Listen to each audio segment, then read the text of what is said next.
Quarterbacks moving all around the country. Who's going to be in the next best spot for them? Who are other players that need some redemption and just might get it? And who are the rookie quarterbacks that you want to have on your roster, either or, with John Harris coming at you today on Locked On NFL Draft. You are Locked On NFL Draft, your daily podcast covering the NFL Draft. Part of the Locked On Podcast Network, your team every day.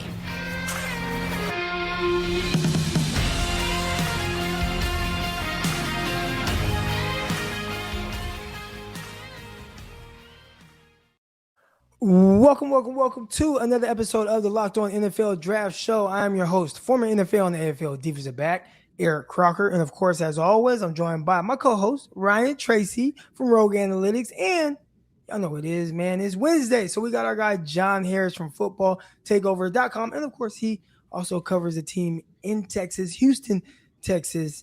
All right. Houston Texans, excuse me. All right. We want to thank you for making us your first listen of the day. And, as I was saying that and, talking about, who you're covering and where, and obviously, we know about the tragedy that happened, but just a sick act of violence, on children. And I don't know, it just didn't feel right without, I mentioned Texas and I'm like, gosh, like just what happened there. So prayers to go out to all the families that were impacted by that. I know the nation now is kind of terrified to even just send your 5 and 6 year old kid to school, and it's tough. I don't know what the answer are. We're not going to get into a lot of that stuff, but just prayers go up to everybody out there in Texas and in that community that was impacted by that. But redemption season going on. We had a lot of movement at not just, we're going to talk about quarterbacks today, but not just quarterback. It was all over. But definitely at quarterbacks as well, and quarterbacks who have to kind of revamp their stock. All right, there are quarterbacks, a couple here, and I got a few listed here. Spencer Rattler, and we'll talk about him first. But this is a guy who, if you would have said before the 2021 season, a lot of people would have thought like, oh, number 1 draft pick, top 5, top 10 draft pick, right? Without a doubt. Next thing you know, he has a rough patch where he's getting benched and they're playing Caleb Williams and kind of back and forth. And then he ends up transferring out of Oklahoma and heads over to South Carolina. So definitely, as we get into our redemption series here, that's the first guy we have to touch on. So what are we expecting for a guy going from where he's at? And what are the issues that he's having? Because I feel like, I don't know how much of, QB1 you guys watched of that show that they had. Yeah. And he was a quarterback and he was kind of featured on it. But I know ever since watching that, I'm like, this kid's a little different. You think that's something that kind of impacted him at Oklahoma? Yeah, absolutely, Eric. I think it absolutely did. I think that reputation stayed with him as much as he worked to get away from that situation. And I think there was also obviously that Caleb Williams, specter looming for Lincoln Riley. And when things didn't go right for Spencer, whether it's true or it's not, I think the perception was, hey, when things get tough for Spencer Rattler, the first thing he does is get into defensive mode and just lash out and, and at times pout and maybe not be a great teammate. That's the perception. We don't know what the reality is. Spencer's talked about it since he's been at South Carolina, but I think it was needed. He needed a break from Oklahoma. I think for whatever reason, I think it was internalized for the people of Oklahoma when things went wrong with Spencer, that they thought about that documentary. They thought about how things ended for him at his high school there at Pinnacle in Arizona. And I think that sort of set him up in some sense for failure. Now, had he succeeded, maybe you're talking about, a Johnny Manziel type impact on Oklahoma. But because he didn't, and because of how things went down, I think he needed a break. He needed to, in some sense, go somewhere else where he could redeem himself. I will admit, I was a little surprised he didn't just go straight, like, forget it. I can't change the perception of me in a year. So I'm just going to the NFL. If I don't get drafted or not, somebody will sign me. Somebody will draft me late. Somebody will take a chance. So I was a little surprised he didn't go to the NFL, but going to South Carolina, I think, was a really smart thing for Spencer. His tight end went with him, Austin Stogner. He's already got a tight end there, Jaheim Bell, who was fantastic in the bowl game against North Carolina. I think there's an opportunity there for him to reset and to show the NFL scouts, hey, look, man, you can reset yourself. You can reset. You can redeem yourself in some way, shape, or form. And if he does it at South Carolina, I think the scouts will say, look, that man faced adversity, and he came through the other side of it a much more mature player, a better quarterback, a better leader. And maybe our guys in the locker room won't be so quick to write him off as maybe he was written off in Oklahoma. So I'm really curious to see what Spencer does. Look, the dude didn't forget how to throw the football. He didn't forget that. He's always been able to throw the football with the best of them. It's just a matter of when things started going sideways in Oklahoma, he couldn't stop that train. But at South Carolina, if he's able to kind of just slowly build into it, yeah, the expectations will be high, but he's definitely got some weapons around him that can help him redeem himself in 2022. I think it'll help his stock, too, because you don't have the Lincoln Riley factor. If he's going to do it, he's got to go do it on his own with a different staff, obviously a staff that he's familiar with somewhat, and that's okay, but you're not getting top-tier weapons. You're not getting top-tier quarterback coaching. So if he can do it and lock it down, I think it does bode well for what his stock will be next season. Now, when you say his stock, and we're talking about that, and if we are projecting this guy to head to the league, what does he have to do to potentially be a top 10 pick as a quarterback and at least get viewed in that light? Because, we talked about it a week or so ago when we started going over some of the players that are coming out in this upcoming draft or potentially coming out. And we listed off about, 7 quarterbacks, I believe? Yeah, a ton. Spencer Rattler was not one of them. Nope, he was not. So what does he have to do to really get into that conversation? What are teams going to start to look for? Is it just as simple as really just a level of maturity, better decision making? Obviously, we see he has talent. He's not the biggest of guys. So what, in your eyes, Ryan, and we'll go to you, do you want to see from Spencer Rattler to say, this is the prospect that people thought they were going to get coming out this year? For me, it's 2 things. And I do think that he has some really interesting weapons, some guys that are good players. Can he elevate them? Can he be the guy that raises the play of everyone else? If he can do that, I think that bodes well for what the league will think of him. But at the end of the day, it's also got to be the other thing for me. He's got to be the reason they win games. He can't be they won with him. He's got to be the reason to overcome what he's already done in my mind. And I would add to that, Eric, the one thing that I would add to that, because Ryan's dead on. I think the third one is, even though he is still in college, he's got to show a level of professionalism that is expected of a guy to lead an NFL team in the next year or two when he comes to the league. Is he showing that? Because his reputation precedes him. We all saw it on QB1. We all heard about it when he got out to Oklahoma. We know how things went down when Caleb Williams took over. Has he matured to a point where he can be that professional that he's left, whatever NIL or whatever else aside, and he's focused on ball 100% of the time, and that's what his focus is, and he's going to come in the locker room and be that professional that listens, learns, and shuts the hell up. Because football guys, and I've had this conversation in our building in the past week or so, football guys want young dudes still to shut up and play. For better or worse, shut up and play.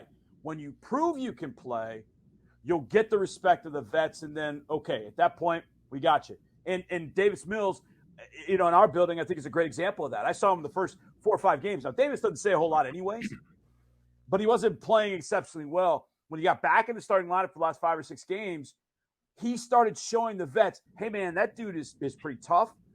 He's pretty accurate with the football. We got a chance to win, and they started to rally around Davis. Now, if you walk in the locker room and you tell everybody, I'm the man, I'm QB1, I'm going to carry this organization to a different level, vets aren't going to like that. And you're not going to get them to respect you. Shut up and play, and once you prove you can play, especially Spencer, in this situation, once you prove you can play, then you'll get the vets to rally around you, and then you'll have a whole team that supports you as opposed to, well, I only support him because he's my teammate. No, you'll get behind him because he has done that. He knows his place. Be quiet and play. Prove you can, and the vets will get behind you.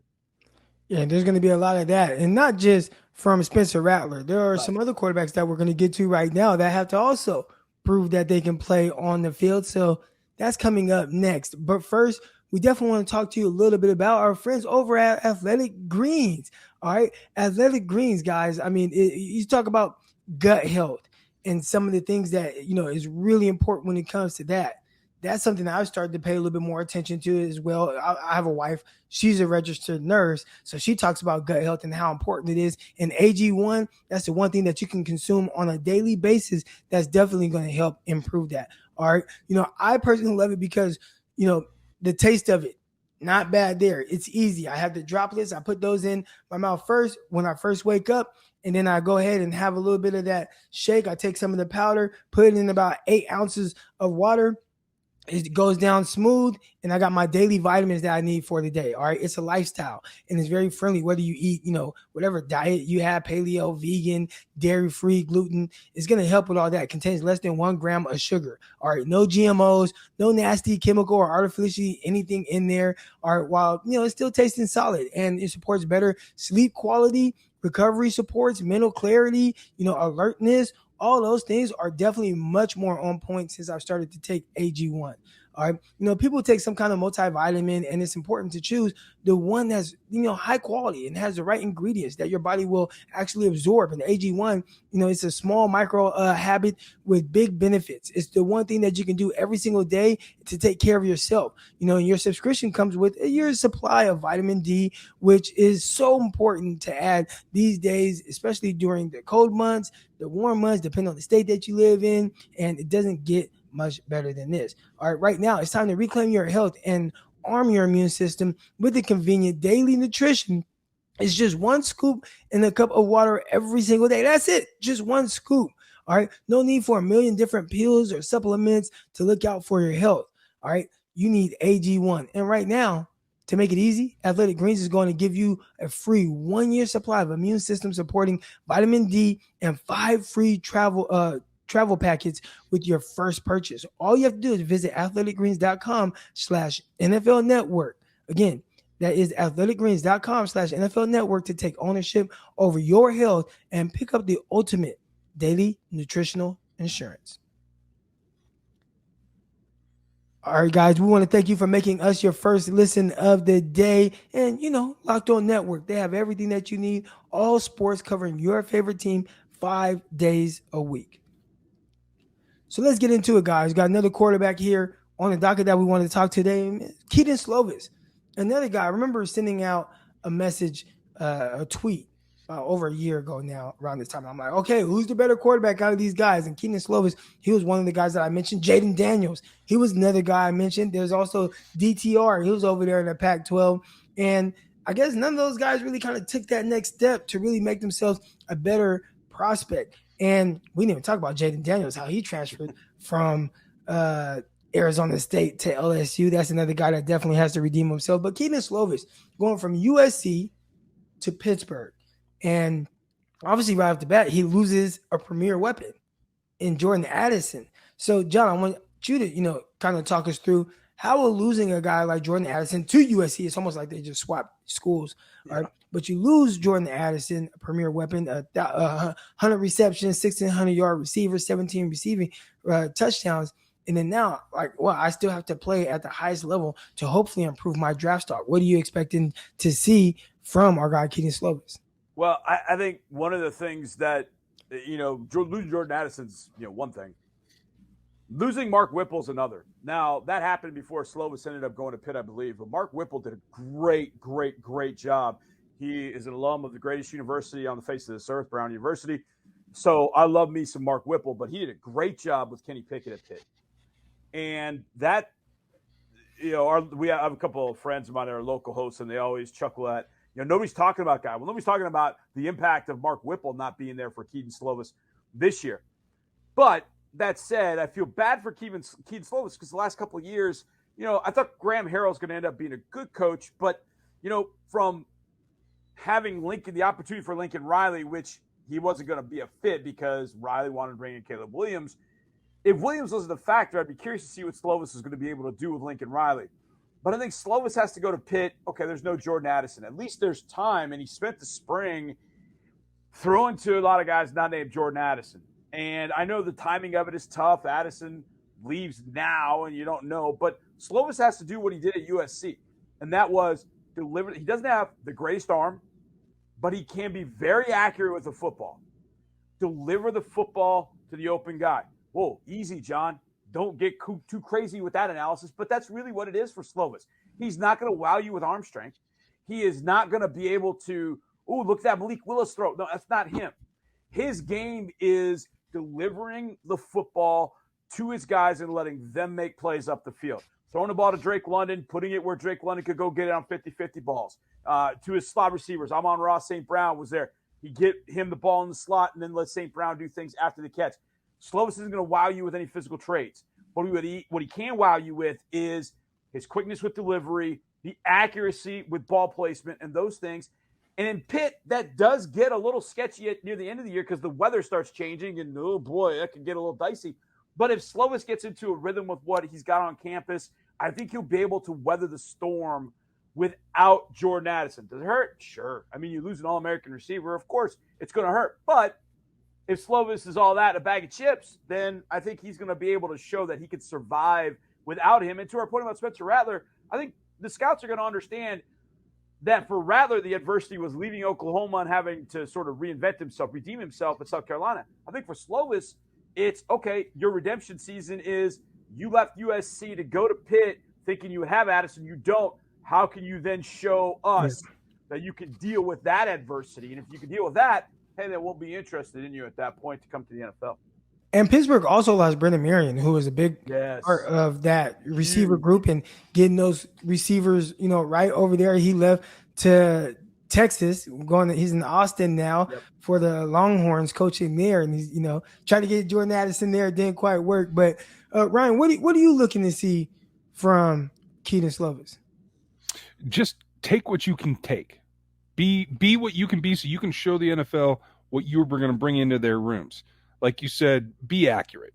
Show pacing. I want to see you be able to move, get the ball out quick. If you're not going to have the threats that you had hoped, okay, you got to deal with it. So what do? You distribute the ball, you attack the defense in a way that you as the quarterback are able to do and let your guys run after that point. And there's not much else that you can do, but take that offense into your own. You have enough experience in Slovis that I think he can then meld what he needs to do into what that structure is and really show that he's able to captain a group that maybe is underpowered, but still has to move the ball. And if they can be successful with that, I think it helps him a lot. Yeah, he's definitely a guy. He reminds me a little bit of Josh Rosen, right? When he was coming out of UCLA, and they kind of have that similar kind of build where they're a little wiry, and they have, I think Slovis is a little bit more athletic, like barely, not by much, but his ability to make all the throws when he first got in there, it was really good. But I don't know what happened, and the whole situation with him, Jackson Dart. It was like, okay, which quarterback are we going to go with this week? Then Dart got hurt, so I opened the door back up for Slovis, but with all the weapons that he's had, and he did throw to, I believe, Michael Pittman, St. Brown, and gosh, there's one more receiver. Drake London. I mean, you've had some 3 big-time receivers at the collegiate level who really kind of dominated their opponents. And even then, at one point, he had all 3 of those guys in the same room. All 3 receivers, and still a little tough for him to take that next step. We're going to see if this next guy could take that next step. All right, Beau Nicks, quarterback, who's going from Auburn, heading west. All right, is he going to help? But first, I want to talk to you about our good friends over at BetOnline and how, our partners at BetOnline continue to be the number one source for all of your betting needs. Find the latest odds, news, sports development, including this year's basketball playoffs. And speaking of basketball playoffs, who has the best odds right now to win the NBA championship? Go ahead and maybe you want to put a little bit of money on Golden State Warriors. They are minus 165 right now. All right. Where's the good money? I'd say maybe Boston Celtics at plus 210. That's a good little bet I might be willing to put money on. If you are going to do that, you need to head over to BetOnline right now and do that. It is your continued source for all your sports wagering information, from live betting to playoffs, esports, and more. Head over right now to the website today or use your mobile device to learn more about the trends and action going on at BetOnline, where the games start.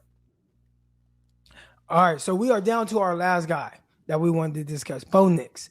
All right, and Beau Nicks, a terrific dual threat quarterback out of Auburn, a guy who is a highly sought after high school prospect, one of the better ones in the nation when he was coming out. And it just hasn't materialized the way I think that Auburn thought it would. This past season was the first year that he completed over 60% of his passes. We're talking about a guy who has a career high 16 touchdown passes in the season, and he did that as a freshman. All right, so, I mean, he's kind of regressed every year since. Now, again, dual threat. You want to talk about him maybe being at Auburn, and maybe the offense that Auburn has played is kind of tended more towards the running game. But a guy with the type of ability that he has, you would think that they would be able to expand on the passing game with him, but it just never got to that point. And now he heads west. So, John, we'll start with you. What are you expecting to see out of Beau Nicks as he goes to Oregon? Well, I think the biggest thing that Beau Nicks has to do is he gets to Oregon. And obviously Oregon's had some change with Dan Lanning going there, Mario Cristobal moving on. Joe Moorhead was the offensive coordinator. For Beau Nicks, I really wanted Joe Moorhead to be the offensive coordinator for Beau Nicks in Eugene. But Moorhead took the Akron job. I think Beau Nicks would have fit that offense pretty well. But what Beau Nicks has to prove is that he can do things in structure. Everything Beau Nicks did when you got excited about Beau Nicks, I think it was the LSU game in particular, he was making things happen, crisscrossing the field and off platform, and he's avoiding tackles and breaking tackles, and he's making throws. He's got to prove he can do things within structure. I mean, he's already going to have one thing working against him, and that is he transferred from SEC school to Pac-12. So, you lit up a Pac-12 defense. Ooh, whoopee. He's going to have to prove that he can do that from structure consistently. When he does that, then I think the NFL scouts will say, okay, I like that, because we know you can do it off platform. We know that. But can you do it within structure? That, I think, is going to be the biggest thing for Beau Nicks with Oregon. He's lost C.J. Verdell. Travis Dye transferred to USC. So run game is going to be a little dicey, but his offensive line, a lot of those guys are coming back. That will help Beau Nicks out in Oregon. So he's got to do it within structure. And he's got to make good decisions. That's the number one thing with him. Not just when to run and when not, but where he puts the ball. He's got to make that decision tree come cleaner and come faster for him. If he does those two things, he's got a shot.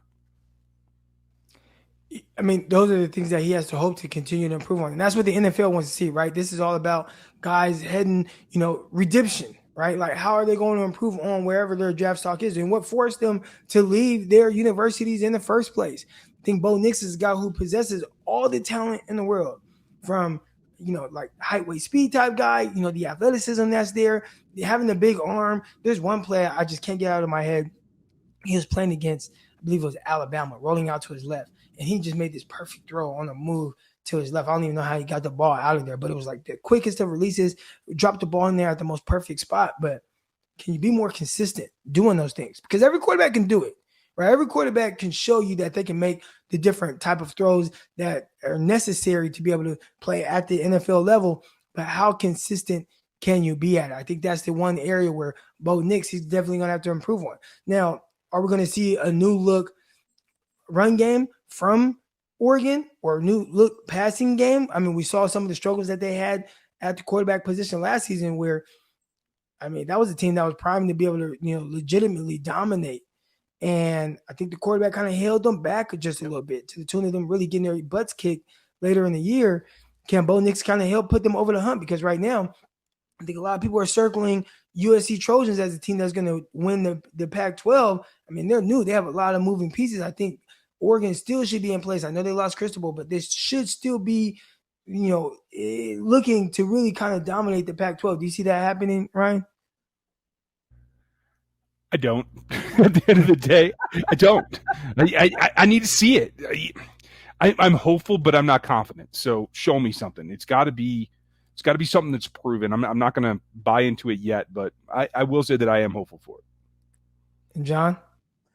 I think hopeful is a good word. I mean, Oregon's going to be very good on the lines. Brandon Dorlus on the defensive side, I think, is excellent. The linebackers and Flo and Sewell are going to be very, very good.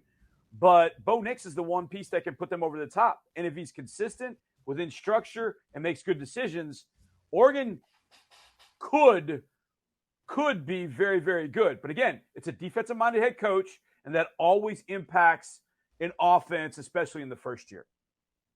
I was trying to look and see if BetOnline had any odds for us right now.